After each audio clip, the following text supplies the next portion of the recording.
ప్రభువైన యేసుక్రీస్తు వారి నామములో హృదయపూర్వకమైన వందనాలు తెలియజేస్తూ ఉన్నా. ఆరాధన చేయకముందు లేఖనాల్లో నుంచి కొన్ని భాగాలను చదువుకుందాం. లూకా సువార్త 2వ అధ్యాయం, లూకా సువార్త 1వ అధ్యాయం 68వ వచనం కాడి నుంచి 80వ వచనం వరకు. అన్ని వచనాలు ఇక్కడ వరుసగా లేవు, కానీ చాలా వరకు కలిసిపోయి ఉన్నాయి. నేను చదువుతాను, అందరం కలిసి చూడాల్సిందిగా మనం చేస్తాం. లూకా సువార్త 1వ అధ్యాయం 68వ వచనం కాడి నుంచి 80వ వచనం వరకు. ప్రభువైన ఇశ్రాయేలు దేవుడు స్తుతింపబడునుగాక. ఆయన తన ప్రజలకు దర్శనమిచ్చి వారికి విమోచన కలుగు చేసెను. తన సేవకుడైన దావీదు వంశమునందు మన కొరకు రక్షణ శృంగముగాను, అనగా మన శత్రువుల నుండి మనల్ని ద్వేషించే వారందరి చేతి నుండి తప్పించి రక్షణ కలుగు చేశాను. దీని గూర్చి ఆయన ఆది నుండి తన పరిశుద్ధుల ప్రవక్తల వట పలికెను. ఆయన మన పితరులను కరుణించుటకును, తన పరిశుద్ధ నిబంధనను, అనగా మన తండ్రి అయిన అబ్రహాముతోనూ తాను చేసిన ప్రమాణము జ్ఞాపకం చేసుకున్నటకును, మన శత్రువుల చేతి నుండి విడిపింపబడి మన జీవితకాలమంతయు నిర్భయలమై ఆయన సన్నిధిని పరిశుద్ధంగాను నీతిగాను ఆయనను సేవింపను అనుగ్రహించుటకు ఈ రక్షణ కలుగు చేశాను. మరియు ఓ శిశువ, నీవు సర్వోన్నతుని ప్రవక్తనబడుదువు. మన దేవుని మహావాత్సల్యతను బట్టి వారి పాపములను క్షమించటం వలన తన ప్రజలకు రక్షణ జ్ఞానము ఆయన అనుగ్రహించినట్లు ఆయన మార్గమును సిద్ధపరచుటకై నీవు ప్రభువునకు ముందుగా నడుతువు. మన పాదములను సమాధాన మార్గంలోనికి నడిపించినట్లు చీకటిలోనూ మరణ ఛాయలోను కూర్చుండే వారికి వెలిగించుటకై ఆ మహావాత్సల్యను బట్టి పైనుండి ఆయన మనకు అరుణోదయ దర్శనం అనుగ్రహించెను. శిశువు ఎదిగి ఆత్మయందు బలం పొంది ఇశ్రాయేలునకు ప్రత్యక్షమగు దినం వరకు అరణ్యంలో ఉండెను. ప్రార్థన చేసుకుందాం.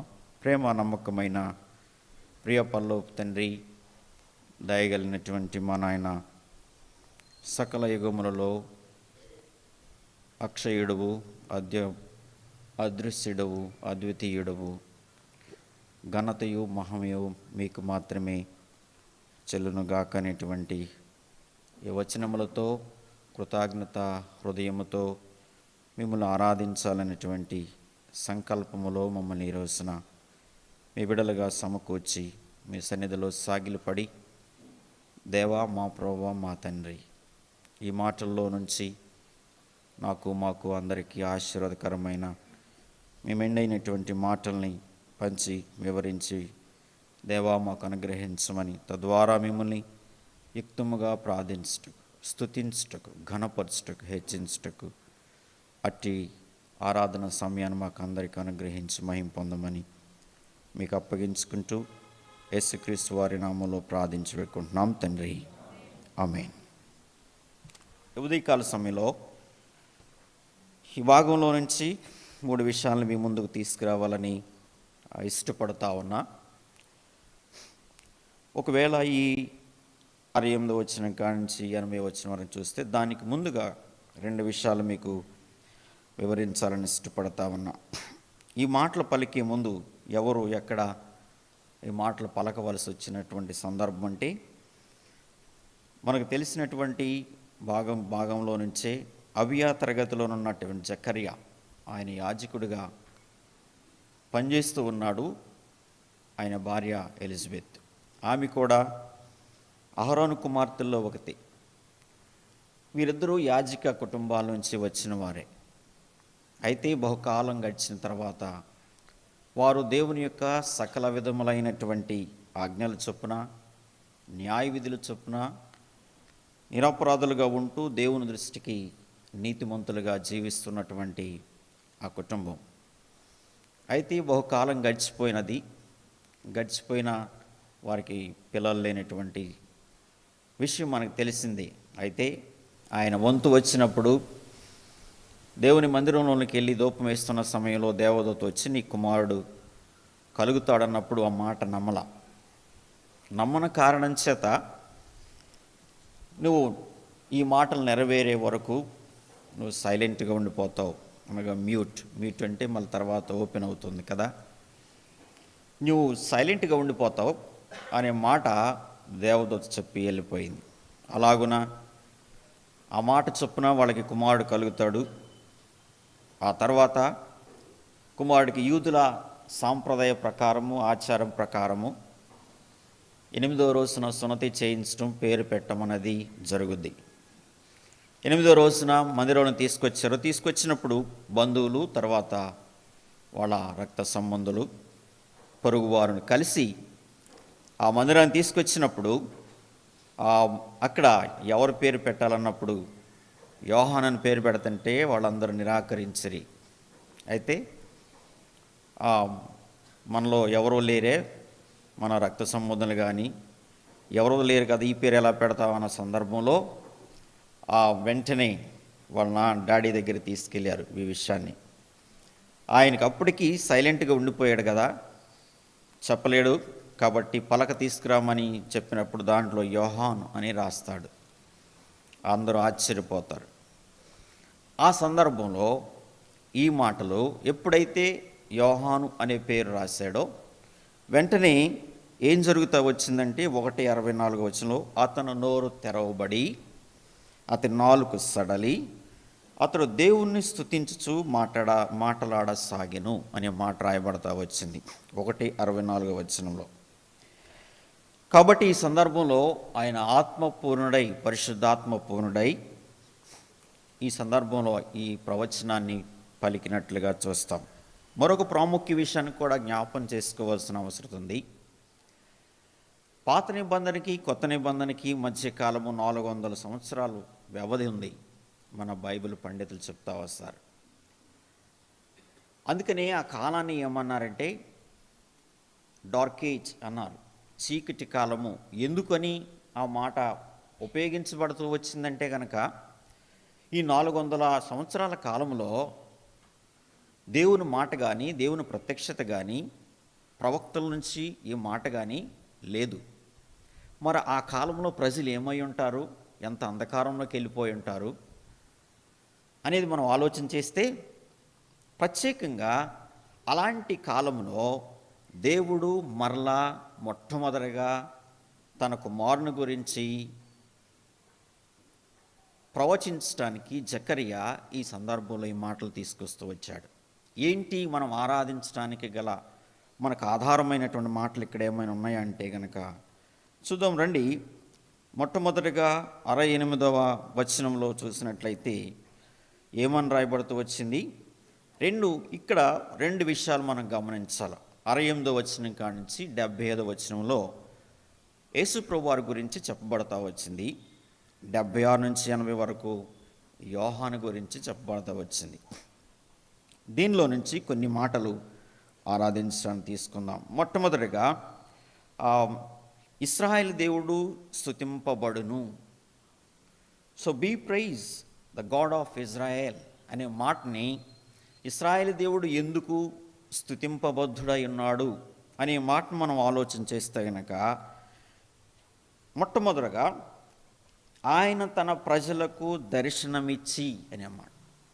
యేసుప్రభు వారి గురించినటువంటి మాటలు జకరియా పలుకుతున్నది ఏంటంటే, తండ్రి అయిన దేవుడు తన కుమారుని ఇంత కాలంలో ప్రజలకి కావాల్సినటువంటి రక్షణ లేదే, విమోచకులు లేడే అనేటువంటి మాటల్లో చూసినట్లయితే ఆ ప్రవచనంలో బయలుపడుతున్నటువంటి మాటలు ఏంటంటే, ఆయన తన ప్రజలకు అనగా ఇజ్రాయెల్ ప్రజలకు దర్శనమిచ్చి అనే మాట.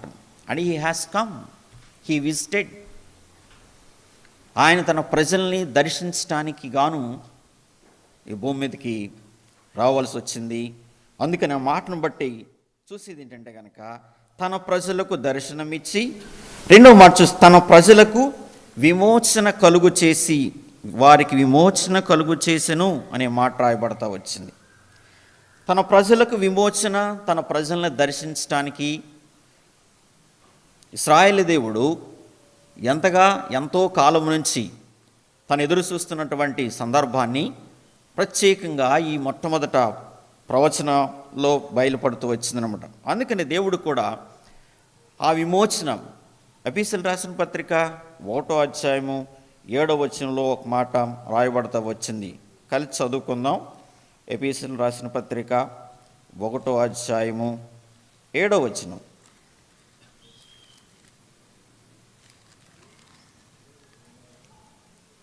ఒకటి 7వ వచనం. దేవుని కృపా మహదైశ్వర్యం బట్టి ఆ ప్రియనియందు ఆయన రక్తం వలన మనకు విమోచనము అనగా మన అపరాధములకు క్షమాపణ మనకు కలిగి ఉన్నది. ఆయన రక్తం వల్ల మనకి విమోచన కలుగు నిమిత్తమై దేవుని మహాకృప మహదైశ్వర్యం బట్టి దేవుడు మనల్ని జ్ఞాపకం చేసుకున్నాడు.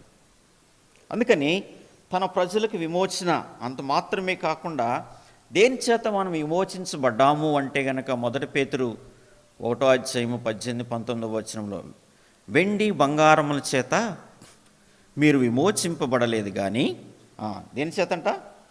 ఆయన అమూల్యమైన రక్తము చేత, అనగా నిర్దోషమును నిష్కళంకమైన గొర్రెపిల్ల వంటి రక్తము చేత మీరు విమోచించబడితిరి. దేవుడు తన బిడ్డల్ని విమోచించడానికి గాను విమోచనకర్తగా ఆయన్ని ఈ భూమి మీదకి పంపించిన సందర్భాన్ని జ్ఞాపం చేస్తూ వస్తున్నాడు. అంత మాత్రమే కాదు, ఈయన మనకు విమోచకుడు. ఆయన మనల్ని దర్శించాడు, ఆయన మనకు విమోచకుడయ్యాడు. గొర్రెపిల్ల రక్తం చేత మనకి అమూల్యమైన నిష్కళంకమైన నిర్దోషమైన రక్తం చేత మనల్ని ఆయన పరిశుద్ధులుగా చేసినటువంటి మాటల్ని జ్ఞాపం చేసుకుంటాం. అందుకనే ఇశ్రాయేలు దేవుడు స్తుతింపబద్ధుడై ఉన్నాడు. అంత మాత్రమే కాకుండా యేసుప్రభువు వారి గురించి మరొక మాట ఏమని వర్ణించబడుతూ వస్తుందంటే, ఆయన మన కొరకు రక్షణ శృంగముగా. చూడండి, అక్కడ ఆ మాటలు మనం ఆలోచన చేసినట్లయితే 75 కింద వచనంలో మన కొరకు రక్షణ శృంగముగా అనే మాట, మన కొరకు రక్షణ శృంగముగా, ద హార్న్ ఆఫ్ సాల్వేషన్ అనే మాటని జ్ఞాపం చేస్తూ వస్తున్నాడు దేవుడు. అందుకే దీనిని మనం చూస్తే గనక ఈ కొమ్ము లేక హార్న్ అనే మాటను చూస్తే అది బలాన్ని, విజయాన్ని సూచించేదిగా ఉన్నది. దేవుడు అందుకని మన జీవితాల కొరకై యేసుక్రీస్తుని గొప్ప కీర్తనకారుడు కూడా అంటాడు కదా, ఆయన నా కేడము, నా దుర్గము, నా ఆశ్రయము. ఆయన మనకు ఆశ్రయంగా, దుర్గముగా, కేడముగా, కొండగా ఉన్నటువంటి దేవుణ్ణి ఇశ్రాయేలు దేవుడు ని స్తుతించకుండా ఉండగలమంటే ఉండలేం. అందుకనే ఆయన మనకి బలమై ఉన్నాడు, ఆయన మనకి విజయమైన, పాపం పైన శాపం పైన విజయాన్ని ఇచ్చినటువంటి దేవుడు. కాబట్టి దేవుడు మనకి మరొక మాటలో చూస్తే కనుక ఆయన చూడండి 79వ వచనం చివరి భాగంలో కూడా ఆయన మనకు అరుణోదయ దర్శనం అనుగ్రహించెను. మనకు రక్షణ శృంగముగా ప్రభువారిని ఏ విధంగా వర్ణించబడుతూ వస్తున్నారంటే, ఆయన మనల్ని దర్శించాడు, ఆయన మనకు విమోచకుడు అయ్యాడు. అంత మాత్రమే ఆయన రక్షణ శృంగము ఆయన, మరియు మనకు అరుణోదయ దర్శనం అనుగ్రహించెను. అరుణోదయ ఆయన రైసింగ్ సన్, నీతి సూర్యుడు. అందుకనే మలాకీ గ్రంథం 4వ అధ్యాయము 2వ వచనంలో ఒక మాట రాయబడుతూ వచ్చింది. చూద్దామా? మలాకీ 4వ అధ్యాయము 2వ వచనం ఏమని రాయబడింది? నాయందు భయభక్తులు గలవారు మీకు నీతి సూర్యుడు ఉదయించును. ఆయన మనకు అరుణోదయ దర్శనము, ఆయన నీతి సూర్యుడిగా మన జీవితాల్లో ఉదయించాడు. ఇట్టి వెలుగుతో నింపిన దేవుడు, ఇట్టి ప్రకాశమానమైనటువంటి ఆ ప్రత్యక్షతను మనకు బయలుపరిచినటువంటి దేవుణ్ణి మనం స్తుతించబద్ధులమై ఉన్నాం. అందుకని ఆయన మన కొరకు అరుణోదయ దర్శనముగా దేవుడు మన జీవితాన్ని. అందుకని so be praise the God of Israel. ఇశ్రాయేలు దేవుడు స్తుతించబడటానికి గల కారణము ఆయన కుమారులో మనకి బయలుపరుస్తూ వచ్చినటువంటి ప్రత్యక్షత ఇదే అన్నది మాత్రం. అంత మాత్రమే ఆయన కుమారుడు, ఆయన సర్వోన్నతమైన దేవుని కుమారుడు. 1:32 1వ అధ్యాయంలో చూసుకోవచ్చు లూకా సువార్తలో. ఆయన సర్వోన్నతమైన దేవుని కుమారుడు అనే మాటని జ్ఞాపం చేస్తాం. మన రక్షణ ప్రణాళికలో దేవుడు ఎంత కృప కలిగిన వాడంటే, అక్కడ ఆ మాటలు మనం ఆలోచన చేస్తుంటే మన భాగానికి వచ్చేద్దాం రండి. ఏమని రాయబడుతూ వచ్చిందంటే కనుక, God has a plan of our salvation. మన రక్షణకు సంబంధించి ఎవరెవరిని జ్ఞాపం చేసుకుంటూ వచ్చాడు, కొన్ని వేల సంవత్సరాల కింద వాగ్దానం చేసినటువంటి దేవుడు. అందుకని అక్కడేమనంటే, తన సేవకుడైన దావీదు వంశమునందు మన కొరకు తర్వాత ఇంకెవరిని జ్ఞాపం చేసుకున్నట్ట, అబ్రహాముతో వాగ్దానం చేశాడు. ఆదికాండం 12:1-2 వచనాల్లో మనకు రాయబడుతూ వస్తుంది. మనము అక్కడి నుంచి అబ్రహాము సంతానం అనేటువంటి వారంగా పిలువబడిన కారణం ఏంటంటే, ఆ రోజుని మనల్ని దేవుడు యేసుక్రీస్తులో నిర్ణయించుకున్నాడు. కాబట్టి అబ్రహాముతో ప్రమాణం చేసిన ఆ మాట చూస్తే కనుక ఏమని రాయబడుతుంది, అబ్రహాముతో తాను చేసిన ప్రమాణము జ్ఞాపకం చేసుకున్నటకు. సో నీవు నేను రక్షించబడటానికి గల కారణము, తండ్రి అయిన దేవుడు అబ్రహాముతో వాగ్దానం చేసి ఆ వాగ్దానాన్ని తన కుమారుని ద్వారా తన ప్రత్యక్షతను మనకు బయలుపరిచినట్లుగా చూస్తాం. అందుకని అబ్రహాముతో చేసిన ప్రమాణాన్ని, ఈ రక్షణ గురించినటువంటి మాట ఎవరితంట, ప్రతి మాట చూడండి అక్కడ ఎవరితో పలుకుతూ వచ్చాయంట. 70వ వచనంలో, ఇంగ్లీష్లో అయితే కనుక వచనాలు వర్స్ బై వర్స్ ఉన్నాయి, కానీ తెలుగులో అలాగ లేవు. దీన్ని గూర్చి ఆయన ఆది నుండి తన ప్రవక్తల నోట పలికెను అనే మాట. ఈ రక్షణ గురించి ఆయన ఆరాధించేదానికి గాను, మనల్ని రక్షించడానికి గాను ప్రవక్తల ఆది నుండి ఆయన పలుకుతూ వచ్చాడు. ప్రవక్తల ద్వారా అనేక, మలాకీ ద్వారా, మీకా ద్వారా, యెషయా ద్వారా, ఇలాగున ప్రవక్తల నోట పలుకుతూ వచ్చినటువంటి దేవుడు. కాబట్టి దేవుడు పాత నిబంధనలోనే మన ఆరాధించేదానికి గాను, మన రక్షణ కార్యానికి గాను ప్రణాళిక వేసి ఉన్నాడు. అందుకని మనం అనుకుంటున్నాం చాలా సందర్భాల్లో మనకు తెలిసింది 2000 సంవత్సరాల కిందటి నుంచే అనుకుంటున్నాం. కానీ బైబిల్లో మలాకీలో మీకాలో ఏమని రాయబడింది 5:2లో చూస్తే కనుక, ఆయన పురాతన కాలము నుండి ప్రస్తుత కాలం వరకు ఆయన ప్రత్యక్షమగుచూ వచ్చాను. కాబట్టి దేవుణ్ణి మనం ఆరాధించడానికి కానీ, ఇశ్రాయేలు దేవుడు ఎందుకు స్తుతింపబద్ధుడై ఉన్నాడు అని మనం చూస్తే, ఇదిగో ఆయన కుమారుని మనల్ని దర్శించడానికి ఆయన వచ్చాడు. ఆయన విమోచకుడు, ఆయన రక్షణ శృంగమాయను, ఆయన అరుణోదయ దర్శనం మనకు అనుగ్రహించుతూ వచ్చాడు. అట్టి మాటలతో దేవుణ్ణి మనం ఆరాధించబద్ధులమై ఉన్నాము. అంత మాత్రమే కాకుండా రెండవ మాటలు మనం ఆలోచన చేస్తే, be praise the God of redeemer. చూడండి, విమోచకునకు కారకుడైనటువంటి దేవుణ్ణి స్తుతించబద్ధులమై ఉన్నాం. మన భాగంలో చూసినట్లయితే కనుక, ఎందుకు అంటే కనుక, ఎక్కడి నుంచి, from where did we saved, ఎక్కడి నుంచి మనం దేవుడు రక్షించాడు, నీ రక్షణకు నీ ఆరాధనకు ఆధారం ఏంటి అని మనం ఆలోచన చేస్తే కొన్ని విషయాలు ఇక్కడ వెలుగులోని చూస్తూ ఉన్నాయి. మొట్టమొదటిగా చూడండి, 75వ వచనం కిందకు వచ్చినట్లయితే, మన శత్రువుల నుండి మన ద్వేషించు వారందరి చేతి నుండి తప్పించి ఏం కలుగు చేశానంట, రక్షణ కలుగు చేశాను. మన శత్రువుల నుండి. మనకు తెలుసు, ఆయన ఈ లోకానికి వచ్చినప్పుడు మనం సాతాను యొక్క అంధకార సంబంధమైనటువంటి చీకట్లో బ్రతుకుతున్న మన జీవితాల్ని, బానిసలైనటువంటి మన జీవితాలకి ఆయన ఆ శత్రుత్వం నుండి, ఆ అంధకారం నుండి మనకి విడుదలని ఇస్తూ వచ్చాడు. ఇంకా మనల్ని ద్వేషించే వారందరి చేతి నుండి. ఒకప్పుడు ప్రభు నా ఎరక్కు మునుపు మన జీవితాల్లో కూడా మన ద్వేషించిన వారు చాలామంది ఉండి ఉంటారు. కానీ దాని నుంచి విడిపింపబడిన తర్వాత మనం ప్రేమించేవారు ఎందరో. దేన్ని బట్టి అంటే కనుక, ఇదిగో నీవు ఆయన అంగీకరించడం వలన, ఆయన సేవించేవారు కాగటం వలన దేవుడు మనల్ని దాని నుండి తప్పించాడు అని వాస్తవాన్ని జ్ఞాపం చేసుకోవాలి. ఇంకెక్కడి నుంచి మనల్ని విడిపించాడు అంటే కనుక చూడండి, ఆయన 76వ వచనం పైన, మన జీవితకాలమంతయు నిర్భయలమై, భయము నుండి, శత్రువు నుండి, మనం ద్వేషించే వారి నుండి మనకుండేటువంటి భయాలు చాలా ఉండుంటాయి బహుశా. కానీ ఈ రోజున నిశ్చలంగా ఆయన సన్నిధిలో సాగిలపడి నమస్కరించి పూజించగల కారణం ఏంటంటే అట్టి భయంకరమైనటువంటి పరిస్థితుల్లో నుంచి దేవుడు మనకి విమోచన కలుగు చేశాడు. కాబట్టి నిర్భయులమై అనే మాట ఉంటుందన్నమాట. ఇంకా కిందకు చూసినట్లయితే కనుక మనం చూడండి, దానిలోని 79వ వచనంలో, మన దేవుని మహావాత్సలను బట్టి వారి పాపమును క్షమించటం వలన ఆయన వారి పాపము నుండి విమోచించాడు. సో ఈ భయం గురించి మనం ఆలోచన చేస్తున్నాం. ఆరాధించే వారంగా చాలాసార్లు కూడా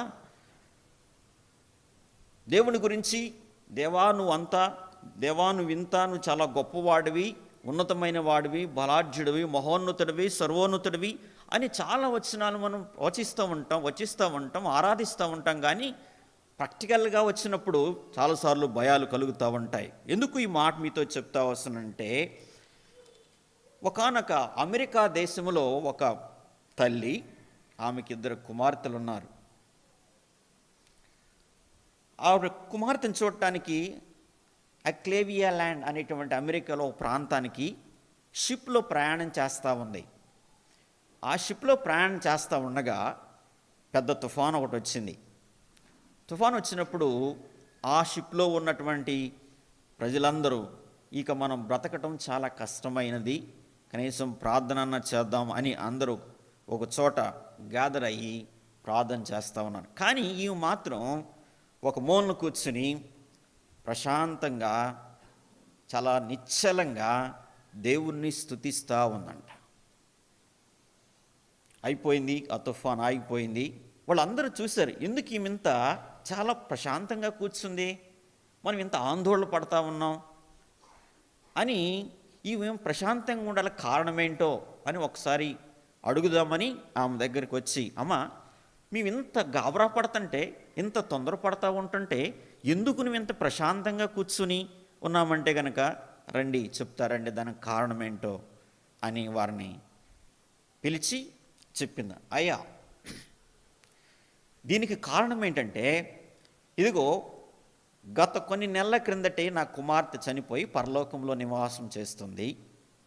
మరొక కుమార్తెని కలవటం కోసం నేను వెళ్తూ ఉన్నా అని చెప్తూ, ఒకవేళ దేవుని నేను ఏమైనా స్తుతిస్తా ఉన్నానంటే, ప్రవ్వా వీళ్ళిద్దరిలో చనిపోయిన అమ్మని కలవటానికి ముందుగా వెళ్తానా, బ్రతికున్న అమ్మాయిని కలవటానికి ముందుకు వెళ్తానా, నీ చిత్తమేంటో అని దేవుని స్తుతిస్తా వచ్చిందంట. కాబట్టి దేవుని స్తుతించేటప్పుడు ఎలా మనం ఉండాలంటే, ఆ పరిస్థితులు అననుకూలంగా లేకపోయినప్పటికీ, అందుకనే యోబు కూడా ఏ పరిస్థితుల్లో దేవుణ్ణి ఆరాధిస్తూ వచ్చాడంటే, అన్నీ కోల్పోయిన పరిస్థితుల్లో ఆరాధించగలమా అంటే చాలాసార్లు ప్రశ్నార్థకంగా మిగిలిపోతూ ఉంటుంది. ఆ తల్లికి కారణం అది. నేను ఒకవేళ ఇక్కడున్నా పర్వాలేదు, అందుకని ఎందుకు 2 కుమార్తెలు దేవుని నమ్ముకుని దేవుణ్ణి నమ్మిన కనుక వారు భూమి మీద ఉన్నను పరలోకంలో చేరును, తమ దేవుణ్ణి మహింపరుస్తామును అనే నిరీక్షణతో దేవుని స్తుతిస్తూ వచ్చిందంట ఆ టైంలో. కాబట్టి దేవుడు ఆ భయము నుండి కూడా మనకి విడుదలనిచ్చాడు. ఆ శత్రుత్వం నుండి, మన ద్వేషించే వారి నుండి, మన పాపము నుండి. అంత మాత్రమే కాదు, కిందకి రండి, 79వ వచనంలో మరొక మాట రాయబడుతూ వచ్చింది. ఏమని? చీకటిలోను మరణఛాయలో నుండి మనకి విమోచన కలిగి. చీకటిలో నుండి, మరణఛాయలో నుండి దేవుడు మనల్ని తప్పించను. అందుకని దేవుడు మన అంధకార సంబంధమైన అధికారంలో నుండి విడిపించి తన కుమారుని యొక్క రాజ్య నివాసునిగా మనల్ని చేసిన. మొదటి కొలసీలు రాసిన పత్రిక 1:12 రాయబడతా వచ్చింది కదా. అందుకని దేవుడు ఎక్కడి నుంచి, మనం కూడా ఒకప్పుడు అంధకారంలో ఉన్నాం, చీకటిలో నుంచి దేవుడు మనకిచ్చే మరణ ఛాయ, మనల్ని మరణము వెంటాడుతూ ఉన్నప్పుడు, ఛాయ అంటే నీడనే కదండి, నీడ ఒక క్షణం అక్కడ ఉంటుంది, ఇంకొక క్షణం ఇంకో చోటికి వెళ్ళిపోతూ ఉంటుంది, అది మూవ్ అయిపోతూ ఉంటుంది. దేవుని ఎరక్క మునుపు మనం కూడా అలాంటి వెంటాడుతూ ఉన్నటువంటి దినాల్లో దేవుడు నిన్ను ఎక్కడి నుంచి విడిపించాడంటే మరణ ఛాయలో నుంచి మనల్ని విడిపించినట్లుగా చూస్తాం. చీకటిలో నుంచి మనకి విడుదల ఇచ్చినట్లుగా చూస్తాం. కాబట్టి వీటన్నిటిని మనం ఆలోచన చేస్తే దేనికి దేనికి మనల్ని విడుదల విమోచన ఇచ్చాయంటే, మనల్ని మన శత్రువు అనగా మన దేహానికి రక్షణ ఇచ్చాడు కదా. తర్వాత మన ఆత్మకు రక్షణ ఇచ్చాడు, మన మనసుకి ఇచ్చాడు, మన హృదయానికి ఇచ్చాడు. సో ఫుల్ కంప్లీట్గా నిన్ను రక్షించడానికి ఒక ప్రాంతంలో నుండి మాత్రమే కాదు, అందును బట్టి ప్రభువా మా హృదయాల్లో కలిగించిన నెమ్మది, సంతోషం, మీరు చేస్తూ వచ్చిన గొప్ప ఆదరణ అనే మాటలతో మనం ఉచ్చరిస్తూ ఉంటాం. కారణం ఏంటంటే దేవుడు నిన్ను పర్ఫెక్ట్ సాల్వేషన్లోనికి తీసుకొచ్చాడు. అందును బట్టి దేవుణ్ణి మనం స్తుతించబద్దులమైను.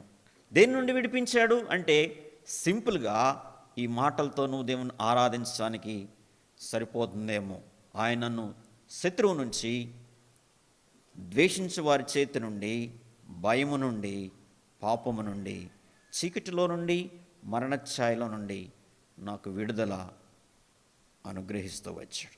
అందును బట్టి దేవుణ్ణి స్తుతించడానికి గాను శరీరానికి, ఆత్మకు, మనసుకు, హృదయానికి ఈ 4 రకాలైనటువంటి ఆయన విమోచకుడుగా మనకు ఆయను అనే మాటని, కాబట్టి దేవుణ్ణి ఆరాధించడానికి గాను, so be praise the God of redeemer, ఆయన విమోచకుడు ఆయన నీకు. మనం మరొక మాట మనం ఆలోచన చేయొచ్చు. రండి చూడండి, 74వ వచనంలో మాట రాయబడతా వచ్చింది. 74వ వచనం, 76వ వచనం పైన. సరేనండి, బాగుంది. దేవుడు మనల్ని, ఆయన ఇశ్రాయేలు దేవుడు స్తుతింపబద్ధుడై ఉండడానికి గల కారణం ఏంటంటే ఆయన కుమారుని ఈ విధంగా వర్ణిస్తూ వచ్చాడు. అంత మాత్రమే కాకుండా మన ఎడల ఆయన చేస్తూ వచ్చినటువంటి ఆ గొప్ప విమోచన, ఏటి నుండి మనల్ని విమోచించాడు అనడానికి గల ఆధారం ఉంది. కానీ ఎందుకు, ఏ కారణం చేత నన్ను విమోచించడం ఉద్దేశం ఏంటంటే ఆయనకు ఒక ప్రత్యేకమైనటువంటి ఉద్దేశం ఉంది. ఏంటి అని చూసి, ఎందుకు మనల్ని విమోచించాడంటే మనం గొప్పవారమని కాదు, చదువు తెలివితేటలు ఉన్నాయి కాదు, భక్తిలో బాగా ఉంటామని కాదు, కానీ ఆయన ఆరాధించడానికి గాను ఎలాగ మనం జీవించాలి ఈ లోకములను చూసినట్లయితే కనుక 76వ వచనం పైన ఏమని చూడండి, మనము శత్రువుల చేతి నుండి విడిపింపబడి మన జీవితకాలమంతయు, మన జీవితకాలం ఫర్ ఎ లైఫ్ లాంగ్ ఎలా ఉండాలంట, నిర్భయులమై, భయము లేనటువంటి జీవితాలుగా ఈ లోకంలో, రోషము కలిగిన వానిగా, దేవుణ్ణి ఆరాధించేటువంటి వారిలో ఆ రోషము మనం వింటూ ఉన్నాం. సెకండ్ స్ట్రెయిన్ అంటేనే సెకండ్ కమింగ్ కూడా భయం లేదు, కానీ సెకండ్ స్ట్రెయిన్కి మాత్రం వీఆర్ ఫియరింగ్ అబౌట్ ఇట్.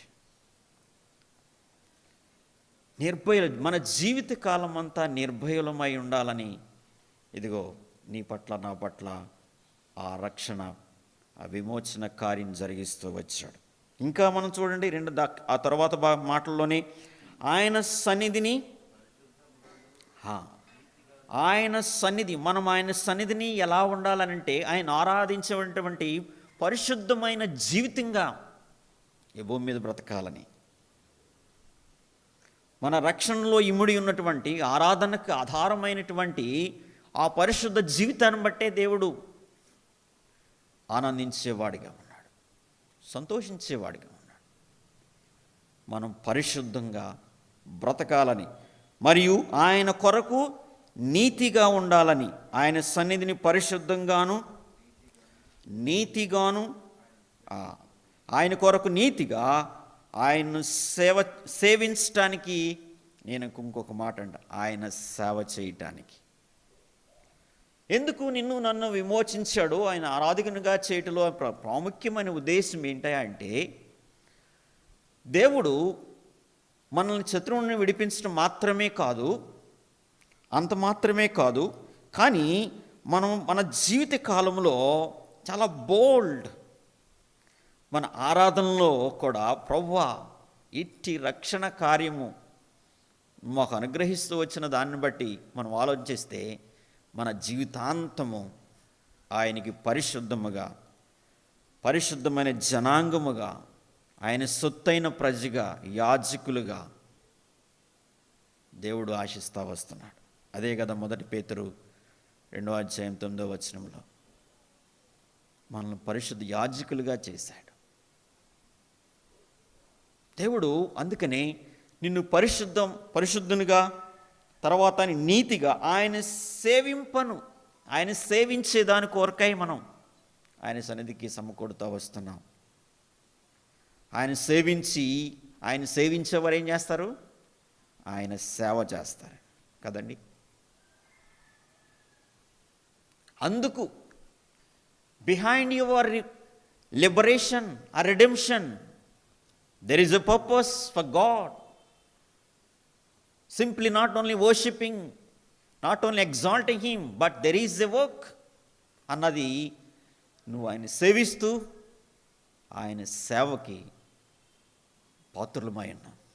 అందుకనే నిన్ను ఆయన రక్షించటంలో ఆ 400 సంవత్సరాల కాలం ప్రజలకు లేనటువంటి గొప్ప ధన్యత ఈ రోజున నీకు నాకు కలిగిందంటే నిజముగానే ఆయన స్తుతించటానికి ఎంతైనా అర్హులమై ఉన్నాం అనటానికి, ఆయన సేవించేదానిగా. కాబట్టి అంత మాత్రమే కాదు, దేవుని సేవించేవారు ఇక్కడ 2 వ్యక్తుల గురించి చెప్తా వచ్చాం. మొట్టమొదటగా యేసుప్రభు వారి గురించిన మాటలు మన 68 వచనం 75 వచనం వరకు 76 నుంచి 80 వచనంలో చూసినట్లయితే యోహాను గురించి వివరించడం జరుగుతూ వచ్చింది.